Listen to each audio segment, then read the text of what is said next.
So good morning. We are doing portfolio theory right now. Okay. So हम लोग फटाफट से एक क्विक प्रैक्टिकल रिकैप देखते हैं कि हमने पोर्टफोलियो में अभी तक क्या किया है एंड कैसे हम लोग उसको रियल लाइफ में इंप्लीमेंट करते हैं. ठीक है. तो देखो पोर्टफोलियो थ्योरी क्या है. बेसिकली आप जितना भी पूरा फाइनेंस पढ़ते हैं तो वो सारा चीज जाके पोर्टफोलियो में मिलता है. जैसे आप स्टार्ट करोगे अपना जो करियर है as a analyst, then senior analyst, then fund manager, then chief investment officer. ये आपका ट्रैक रिकॉर्ड होता है फाइनेंस में. ठीक है. सो पोर्टफोलियो हमने अभी तक जो भी पढ़ा है, हम बेसिकली क्या कर रहे थे लास्ट डे, हम लोग ट्राई कर रहे थे कोई भी एक जो स्टॉक है या फिर कोई भी एक जो पोर्टफोलियो है उसका हम लोग एक्सपेक्टेड रिटर्न और रिस्क निकालने का ट्राई कर रहे थे इन E minus sigma space. Right. सो उसको हम लोग ने कैसे कैप्चर किया था. बेसिकली हमने एक ऐसा ये बनाया था ग्राफ, एक्स और वाई एक्सिस. एक्स एक्सिस पे क्या था हमारा स्टैंडर्ड डिविएशन. बेसिकली एक रिस्क का मेजर है जिसको सिग्मा नहीं समझ में आ रहा है. रिस्क मेजर है. स्टैंडर्ड डिविएशन मतलब क्या, वोलैटिलिटी. वोलैटिलिटी किसके अराउंड, वोलैटिलिटी एक्सपेक्टेड रिटर्न के अराउंड. फॉर एग्जांपल अपना एक्सपेक्टेड रिटर्न मैं बोलता हूं है 10%. ठीक है ना. और रिस्क है अगर अपना 5%. सो basically this 5% means what, average fluctuation around the mean. ऊपर नीचे कितना होगा ऑन एन एवरेज. सो 10% के ऊपर नीचे ऑन एन एवरेज कितना होगा, ऊपर 5 नीचे 5. बट ऐसा नहीं है कि वो 5 से ज्यादा या फिर 5 से कम नहीं हो सकता है. So for example let's consider this point. ये वाला जो एक पॉइंट है हम लोग इसको कंसिडर करते हैं. ठीक है. सो मैं ग्राफ बनाता हूं इसका. सो बेसिकली ये वाला पॉइंट पे मान लेते मेरा जो रिस्क है वो है 10% एंड मेरा जो रिटर्न है वो है 15%. ठीक है. So basically this 10% denotes what, average fluctuation around the mean. कि भाई 15 के ऊपर नीचे कितना होगा 10%. ऐसा नहीं कि 10 into 2 10 into 3 नहीं हो सकता है. बट ये मैंने आपको बताया एवरेज फ्लक्चुएशन. एंड ये जो है बेसिकली जो एक्सपेक्टेड रिटर्न है ये अपना कैसे आ रहा है, एक्सपेक्टेड रिटर्न अपना कैसे आ रहा है. एक्सपेक्टेड रिटर्न आ रहा होगा कोई डिस्ट्रीब्यूशन से. जैसे मान लो मैंने आपको बोला एक्स वैल्यूज होंगे और प्रोबेबिलिटी होंगे. राइट. कि मान लेते हैं रिटर्न होगा 10%, 20% और 5% और उसके प्रोबेबिलिटीज दिए होंगे. So value into probability, value into probability करके हमने एक्सपेक्टेड रिटर्न निकाला होगा. बिकॉज एक्सपेक्टेड वर्ड का मतलब क्या है, सर्टेन की अनसर्टेन. अनसर्टेन है. ठीक है ना. सो बेसिकली ये एक पॉइंट हुआ. ऐसे ही करके हम लोग बहुत सारे पॉइंट्स बना सकते हैं, चाहे वो इंडिविजुअल स्टॉक्स के हो चाहे वो इंडिविजुअल पोर्टफोलियोज के हो. ठीक है. अब जैसे मान लो मैं एक और पॉइंट बनाता हूं करीब करीब यहां पर. मैं यहां पर एक और पॉइंट बनाता हूं. ठीक है. सो बेसिकली ये वाला जो पॉइंट है, ये वाला जो पॉइंट है इसका हम लोग ऐसे बना रहे हैं. ठीक है. सो समझ लेना, मतलब जैसे मान लेते ये अपना है 14%. ठीक है. और ये अपना है मे बी 25%. ठीक है. सो अगर अपने जैसे एक्चुअल स्टूडेंट्स है तो अपने को ये मोटा मोटी एक बेसिक कैलकुलेशन समझ में आ रहा है. बेसिक कैलकुलेशन क्या समझ में आता है कि भाई 4 यूनिट्स मैंने एक्स्ट्रा रिस्क लिया, 4 यूनिट्स मैंने एक्स्ट्रा रिस्क लिया, उसके लिए मेरे को कितना एक्स्ट्रा रिटर्न मिला, मेरे को एक्स्ट्रा रिटर्न मिला 10% का. सो 4 units of extra risk and 10 units of extra return. अब तुम बोलेगा भैया ये वाला अच्छा ये वाला खराब है. ऐसा नहीं है. It depends on your level of risk aversion. क्योंकि सब लोग क्या है फट्टू, सबको क्या लगता है, सबको डर लगता है. सो बेसिकली अगर हम ये वाला मान लेते, ये है मेरा, मान लेते हैं ये है मेरा पोर्टफोलियो ए और ये है मेरा पोर्टफोलियो बी. सो बेसिकली अगर हम पोर्टफोलियो ए सिलेक्ट करते हैं इसका मतलब क्या, मेरे को डर ज्यादा लगता है, मेरे से रिस्क दूर हट मेरे से.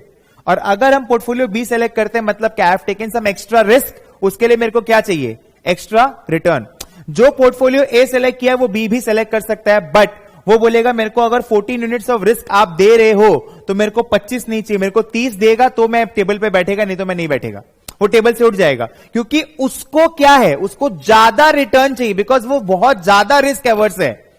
समझ रहे हैं. जो इंसान कल तक पैसा अपना घर का लॉकर में रखता था, तुम उसको बोलेगा ये पैसा को लेकर बैंक में एफडी कर दीजिए, तो वो 10 बार सोचेगा.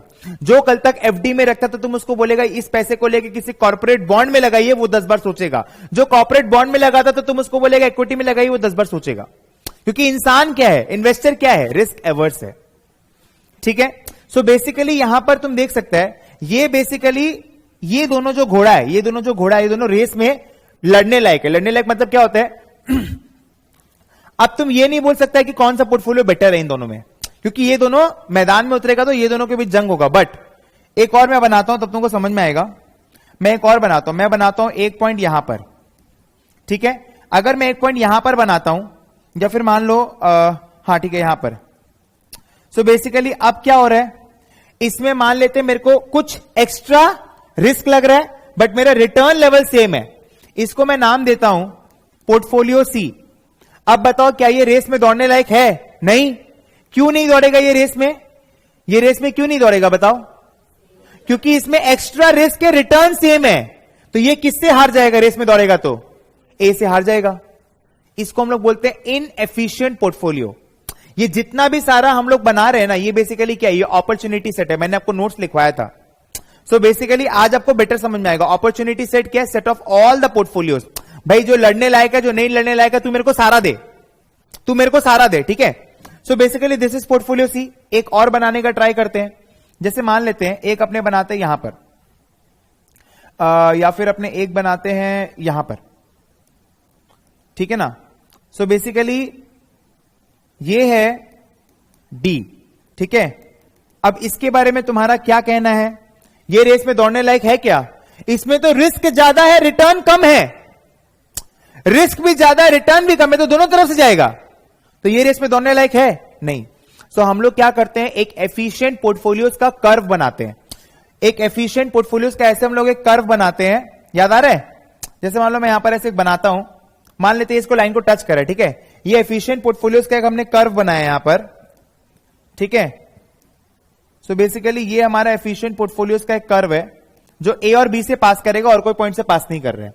अब ऐसा हो सकता है इस पे एक पॉइंट यहां हम लोग बना दें, एक पॉइंट यहां हम लोग बना दें, ठीक है। बट इसके नीचे का सारा पोर्टफोलियोज क्या है? इनएफिशिएंट। इस पे सारा पोर्टफोलियोज क्या है? रेस में दौड़ने लायक है, ठीक है ना। माइंड अपना पोर्टफोलियो में क्या काम करता है, देखो अपना मेन स्ट्रैटेजी क्या है जो मैं दिखाने जा रहा था मेरे पीएमएस में।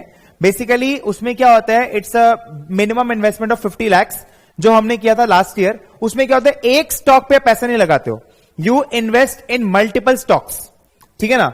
सो if you are investing in multiple stocks, क्या होता है तुम्हारा जो रिटर्न जो आता है वो एवरेज हो जाता है। फॉर एग्जांपल एक स्टॉक का रिटर्न है 10, एक स्टॉक का रिटर्न है 30। सो दोनों का अगर एवरेज करेगा, सिंपल एवरेज, तो कितना आएगा? 20। बट रिस्क है दोनों का, मान लेते हैं 10 और 15, तो दोनों का एवरेज करेगा तो कितना आएगा? 12.5। बट रिस्क 12.5 नहीं आएगा, 12.5 से कम आएगा। बोलने का मतलब ये है, जब तुम डाइवर्सिफाई करता है तुम्हारा जो रिटर्न होगा वो ऑन एन एवरेज आएगा, बट जो रिस्क होगा वो एवरेज से कम आएगा। इसीलिए लोग क्या करते हैं, डाइवर्सिफाई करते हैं, ठीक है ना। सो बेसिकली देखो ये जो कर्व है इसको हम लोग बोलते हैं efficient frontier. It is a curve of all the efficient portfolios जो रेस में दौड़ने लायक है, ठीक है ना।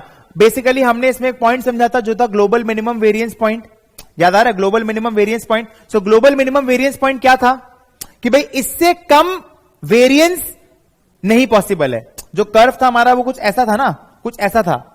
सो यहां इससे कम वेरिएंस पॉसिबल नहीं, तो global minimum variance point. And हमने ये भी देखा था जब हम लोग इसमें एक रिस्क फ्री एसेट ऐड करते हैं तो वो क्या बन जाता है? Straight line. Risk free asset क्यों स्ट्रेट लाइन बन जाता है? क्योंकि जो रिस्क फ्री एसेट होगा वो उसका पॉइंटिंग कहां पर होगा? उसका पॉइंटिंग होगा वाई एक्सिस पे। वाई एक्सिस पे क्यों पॉइंटिंग होगा? क्योंकि उसमें रिस्क क्या है? 0, और कुछ एक बेसिक रिटर्न होगा, वो एक पॉइंट हो गया। और एक पॉइंट हो गया मेरा रिस्की पोर्टफोलियो का, कि भाई मेरा रिस्क कितना है और मेरा रिटर्न इतना है। तो 2 पॉइंट फॉर्म हो गया। मेरे को x1 y1 पता है, x2 y2 पता है, तो स्ट्रेट लाइन ड्रॉ कर सकते हैं। इसीलिए जब एक रिस्की एसेट को ऐड करते तो मेरा क्या बन जाता है? Straight line. अच्छा, efficient frontier is that part of this curve which lies above the global minimum variance point. क्योंकि अगर ग्लोबल मिनिमम ये वाला पॉइंट का बात करते हैं तो ये तो अपने केस स्टडी कर लिए ना। इसमें क्या होगा? रिटर्न कम लेकिन रिस्क सेम, इनएफिशिएंट हो गया ना। सो अपना एफिशिएंट फ्रंटियर इसके ऊपर वाला पार्ट होता है, इसके ऊपर वाला पार्ट होता है, ठीक है ना। और अपने सेलेक्ट कैसे करेंगे कि मेरे हिसाब का ऑप्टिमल पोर्टफोलियो कौन सा है? उसके लिए हमने क्या ड्रॉ किया था बताओ? उसके लिए हमने क्या ड्रॉ किया था बताओ? उसके लिए हमने ऐसे करके, याद आ रहा है? ऐसे करके हमने आईसी कर्व्स ड्रॉ किए थे। इस तरीके से हमने आईसी कर्व्स ड्रॉ किए थे। सो हमने बोला था वो पॉइंट ऑफ टेंजेंसी जहां पर आईसी कर्व और मेरा एफिशिएंट पोर्टफोलियो इंटरैक्ट करेगा उसको हम लोग बोलेंगे ऑप्टिमल पोर्टफोलियो। क्यों? Because this level of utility can not be direct with the given available resource, और ये बेसिकली क्या हो जाएगा? इनएफिशिएंट हो जाएगा, राइट? जब मेरे को ज्यादा यूटिलिटी मिल रहा है, देखो मजा, यूटिलिटी मतलब क्या? मजा। सो बेसिकली मजा जहां हम बोलेंगे भैया हमको इतना मजा चाहिए, इतना मजा नहीं मिलेगा, इतना मजा नहीं मिलेगा। जैसे तुम लोग मेरे पास पढ़ने आ रहे हैं, अभी हम 3 लोकेशन पे पढ़ाने जा रहे हैं, तुम बोलेगा नहीं भैया मेरा घर आके पढ़ाई, इतना मजा नहीं। एक तुम लोग को बैच में पढ़ना होगा, तुम बोलेगा भैया मेरा डाउट अलग से कराइए, हम नहीं करा पाएंगे, ठीक है? सो ये करंट अवेलेबल रिसोर्स है, ठीक है? और ये वाला जो है ये बेसिकली क्या है? इनएफिशिएंट हो जाएगा। मतलब इसमें हम लोग को जो यूटिलिटी मिलेगा वो कितना मिलेगा? कम मिलेगा, ठीक है ना? और हमने बोला था ये अपवर्ड स्लोपिंग क्यों है? रिस्क क्या है? बैड, रिटर्न क्या है? गुड। सो गुड और बैड याद आ रहा है? तो तुम अपवर्ड स्लोपिंग क्यों है? ये अपवर्ड स्लोपिंग क्यों है? क्योंकि तुम जैसे जैसे आगे जाएगा तुम्हारा क्या बढ़ रहा है? रिस्क। तो अगर रिस्क बढ़ रहा है तो तुमको क्या करना होगा? रिटर्न बढ़ेगा। एंड यहां पर सारे पॉइंट्स पे क्या है? सारे पॉइंट्स पे क्या है बताओ? यूटिलिटी सेम है। तो भाई मैं बोलूंगा मैं रिस्क को बढ़ाता हूं तो रिटर्न कम हो जाएगा क्या? नहीं ना। रिस्क को बढ़ाएंगे तो मेरे को क्या चाहिए? मन का संतुष्टि। इस लेवल का मन का संतुष्टि के लिए अगर हम 2 यूनिट ऑफ रिस्क बढ़ाएंगे तो मेरे को ज्यादा रिटर्न चाहिए ना, इसलिए अपवर्ड स्लोपिंग है। इसीलिए points of equal expected utility. समझ में आ रहा है? हमने और क्या पढ़ाई किया था? हमने पढ़ाई किया था एमवीपीटी का, मीन वेरिएंस पोर्टफोलियो थ्योरी, जहां पर आप सारा चीज क्या किस चीज से पता करते हो? मीन और वेरिएंस से, राइट? एंड आपको सारा का सारा कोवेरियंस भी मालूम होना चाहिए। कोवेरियंस बेसिकली कितना कोवेरियंस मालूम होना चाहिए? n into n minus 1 by 2 covariances. Total number of covariance कितना होगा? n into n minus 1 divide by 2, because C21 and 12 is same, ठीक है ना? जो प्रिंसिपल डायगोनल होता है वो क्या होता है? वेरिएंस का होता है, राइट? तो बेसिकली देखो अपना मेन वेरिएंस पोर्टफोलियो थ्योरी में मेन ऑब्जेक्टिव क्या था? अपने को वेट्स निकालना था ऑप्टिमल पोर्टफोलियो के लिए। और हम लोग कभी भी जब पोर्टफोलियो वेरिएंस का बात करते हैं हमारा मेन टारगेट क्या रहता है? नेगेटिवली कोरिलेटेड स्टॉक्स को ढूंढना। जितना नेगेटिवली कोरिलेटेड स्टॉक्स हम लोग ढूंढेंगे उतना हमारे लिए अच्छा है, क्योंकि अपने को क्या करना है? डाइवर्सिफाई करना है अपने। मैंने क्या बोला? जितना तुम डाइवर्सिफाई करेगा तुम्हारा रिस्क उतना कम होगा। जो एवरेज जो रिस्क होगा वो सिंपल एवरेज से क्या होगा? कम होगा। रादर है weight square into variance, weight square into variance, 2 into weight into covariance. वो जो कोवेरियंस जो है, या फिर हम लोग ऐसे बोल सकते हैं सिग्मा इंटू कोरिलेशन कोएफिशिएंट। तो वो जो रो जो मेरा है, जो रो है, अगर वो नेगेटिव है तो माइनस आएगा ना, तो मतलब रिस्क कम हो रहा है। या फिर वो बेसिकली क्या है? 0.2 कम है, या फिर वो 0 है। Are you getting it? अगर वो 1 है तो फिर अपने प्लस करके निकाल रहे हैं, weight into sigma plus weight into sigma. But अगर वो 1 से कम है मतलब क्या है? Our portfolio is diversified and अपना रिस्क कम आएगा, ठीक है ना? This is short recap of what we have done till now, और आज हम लोग फिर आगे बढ़ेंगे इस पे, ठीक है? ओके।